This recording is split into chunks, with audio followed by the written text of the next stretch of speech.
So imagine growing up in a culture where the most sacred relics in all the world are a pair of six-sided dice. And these dice are rolled to determine who rules the empire you grow up in and figure out who is the most fortunate person in the universe. And imagine when you were a child and you asked your parent why everyone believed this and were told the last time people disagreed with this belief, they got exploded. Hello, everyone. My name is Garvin, and I read books and talk about stuff on the internet. Today, we're continuing a discussion on the fictional race of the Jalm'tar, which I am kind of using as an example of how to write beings with a different culture and still make them feel, for lack of a better term, real. So, consider this a video to consider if you're looking into creating your own fictional cultures. The Jalm'tar are a race from the Breach of Faith book series set in the Echoes of War universe created by Daniel Gibbs. In the last book of the series, named The Iron Dice, which there's a link to a full book review below, the plot centers around trying to get an exiled prince back to the palace to challenge his uncle for the throne, which will be decided by a set of dice rolls. As I mentioned earlier, this is actually the normal way the Jalm'tar choose their rulers. Now, what's interesting is that Mr. Stevens loads these dice not with just importance to the plot, but gives them an incredible cultural and religious weight as well. These dice aren't just made of iron, they're made of meteoric iron, from a meteor that smote the camp of the enemies of the first emperor of the Jalm'tar to unite his species, not just politically, but religiously as well. Because if you could point to an actual smiting taking out the last military force that was in a position to stop you, well, that gives your metaphorical roles for the hearts and minds of people around you a bit of an advantage, wouldn't you say? This also gives the monoculture of the Jalm'tar a level of realism that I appreciate. It was something imposed by military conquest by the equivalent of religious fanatics for this species. Imagine if the Muslim conquest of the Arab empires had managed to sweep through all of Europe, or even to the coast of the Pacific Ocean, or if the Crusaders had managed to take the Holy Land and just keep rolling. Competing ideas and cultures were simply crushed under the theocratic absolute monarchy that united the Jalm'tar homeworld. Even then, we are shown individuals in this system who don't believe that the all-powerful whims of impersonal fortune rule the universe.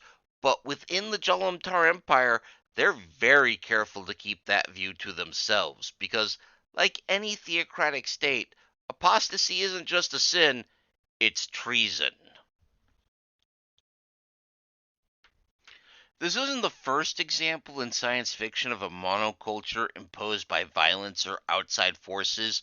In Star Trek, we have the Klingons, who are unified fairly early in their history by a semi mythical hero emperor Kahless. The Minbari culture, which is really three cultures forged into a single political structure, but that's a whole discussion in and of itself.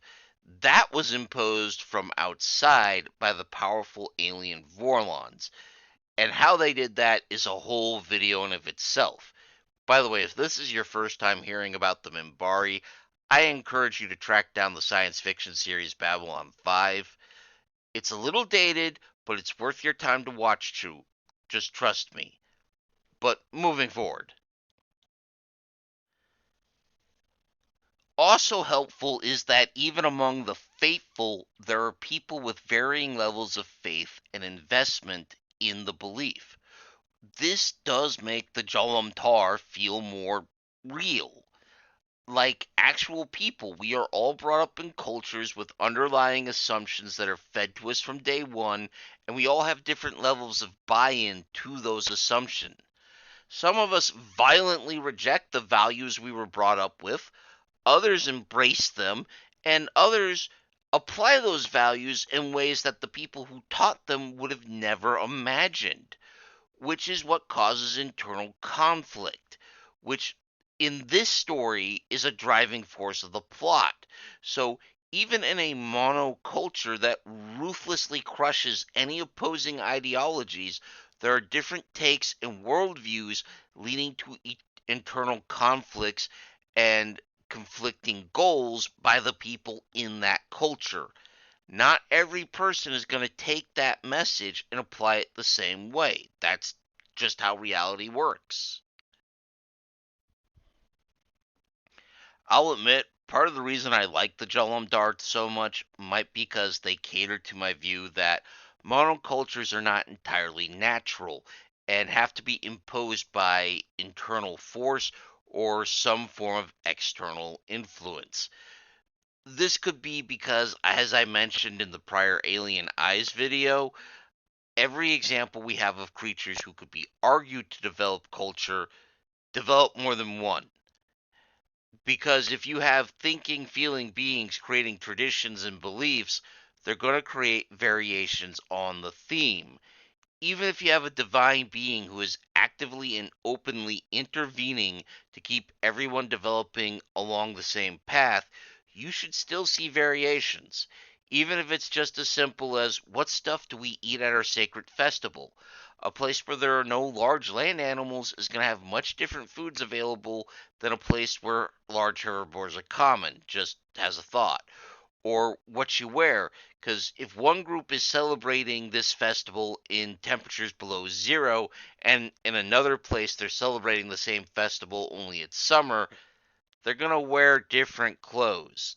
Just to give you a real life example, Australia, Christmas takes place during the summer there, so not so many Christmas snowmen. That was just some food for thought there. Anyways, I hope this video was entertaining or at least thought provoking. If so, feel free to leave a like, a comment, or even subscribe, as that really helps me in my struggle against the Dread Lord algorithm. Terror be on his name. You can also join my Everwise patrons, where you get access to extra content and a vote on what gets covered next by me. Links to that and the book reviews are in the description, and I hope you join us. Speaking of patrons, special thanks to Big Steve, who is metaphorically and literally my biggest supporter. I appreciate what you do, man. We'll be back next week to talk about science fiction writer Philip K. Dick, as by patron request, I will be bringing a tradition from the written blog to YouTube. That's right, folks. February is Dick Month, and we will be covering Minority Report and talking about the man, the myth, the legend, Philip K. Dick himself. Until then, take care of yourselves, take care of each other, and of course, keep reading.